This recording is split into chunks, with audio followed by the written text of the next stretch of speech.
Hey, this is Danielle over at DIYDanielle.com, and I'm going to show you how to make a really quick little clock to use if you want to put it on your door, just to make sure you don't get interrupted.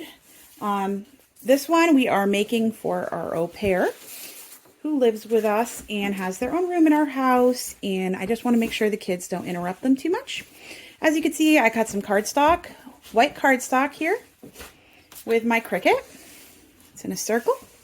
And then I used some black cardstock for the little arrow.